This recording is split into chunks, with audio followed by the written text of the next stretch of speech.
Marxist communist கட்சியுடைய நாடாளுமன்ற உறுப்பினர் திரு டி.கே. ரங்கராஜன், மறுமலர்ச்சி திராவிட முன்னேற்ற கழகத்துடைய பொதுச் செயலர் திரு வைகோ, பாரதிய ஜனதாவுடைய தமிழ் மாநில தலைவர் டாக்டர் தமிழிசை சவுந்தரராஜன் ஆகியோர் இந்த பட்ஜெட் குறித்து தங்களுடைய கருத்துக்களை வெளிப்படுத்தியிருக்கிறார்கள்.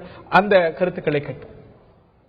நம்முடைய பொருளாதாரம் வலுவாக இருக்கிறது என்றும், ஆகவே அதை மேலும் வலுப்படுத்துவதற்கான ஆலோசனையும் 7.5 வரை உற்பத்தி பெருகும், ஜிடிபி எல்லாம் வளரும் என்றெல்லாம் சொல்லியிருப்பது பொதுவாக கேட்பவர்களுக்கு இனிமையாக இருக்கும்.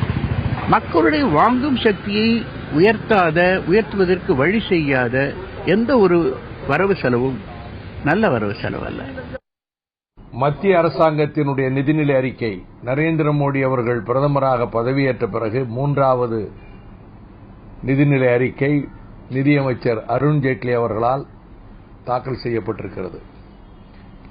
இந்த பட்ஜெட்டை பொறுத்தமட்டில் கிராமப்புறங்களிலே இருக்கக்கூடிய மூத்த குடிமக்களுக்கு ஆயுள் காப்பீடு போன்ற ஒரு திட்டத்தை கொண்டுவர ஏற்பாடு செய்யப்போவதாக கூறியிருப்பதும், எஸ்சி எஸ்டி முனைவோர்களுக்கு, தொழில் முனைவோருக்காக ஒரு தேசிய மையம் அமைக்க இருப்பதாக கூறியிருப்பதும் வரவேற்கத்தக்கது. ஆனால் விவசாயிகளுக்கு மிகுந்த ஏமாற்றத்தை தருகிற, விவசாயிகளை நம்ப வைத்து ஏமாற்றுகிற ஒரு பட்ஜெட். 5 ஆண்டுகளில் விவசாய வருமானத்தை 2 மடங்கு உயர்த்தப் போகிறோம் என்று பொதுவாக சொல்லியிருக்கிறார்கள். 35,000 கோடி தான் ஒதுக்கீடு செய்திருக்கிறார்கள்.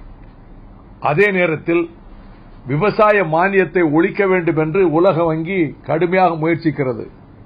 இந்த விவசாய மானியங்களை ஒழிப்பதற்கு இந்த அரசு துணை போகிறது. நைரோபியிலே நடைபெற்ற அந்த மாநாட்டில், அவர்கள் 10 நாடுகளினுடைய மாநாட்டில் இவர்கள் விவசாய மானியத்தை ஒழிப்பதற்கு ஏறத்தாழ ஒப்புதல் கொடுத்து விட்ட நிலைமைதான். ஏற்றுமதி செய்கிற பொருள்கள் மானியம் இருந்தால் ஏற்றுமதி எந்த பொருளும் செய்யக்கூடாது, 3 வருஷத்துக்கு தவணை கட்டிருக்கிறாங்க. இப்ப என்னன்னா, உர மானியத்தை நேரடியாக விவசாயிகளுக்கு நாங்கள் வங்கிக் கணக்கில் செலுத்தப் போகிறோம் என்கிறார்கள். இது நடைமுறையில் சாத்தியமே கிடையாது. இது உலக வங்கியினுடைய திட்டத்தை நிறைவேற்ற மறைமுகமாக இந்த மானியங்களை ஒழிப்பதற்கான வேலை என்று நான் கருதுகிறேன்.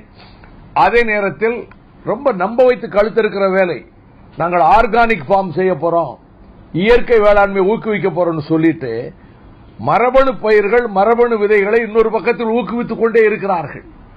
ஆக மரபணு விதைகளையும் மரபணு பயிர்களையும் ஒரு பக்கத்தில் ஊக்குவித்துக் கொண்டு இயற்கை வேளாண்மையையும் நாங்கள் ஊக்குவிக்க போகிறோம் என்று சொல்வது பாம்புக்கு தலையும் மீனுக்கு வாலையும் காட்டுகிற இந்த விலாங்கு மீன் ஏமாற்று வேலை. அதைப்போல வருமான வரி விகிதத்திலே ஒரு மாற்றம் வரும் என்று பல பேர் எதிர்பார்த்தார்கள்.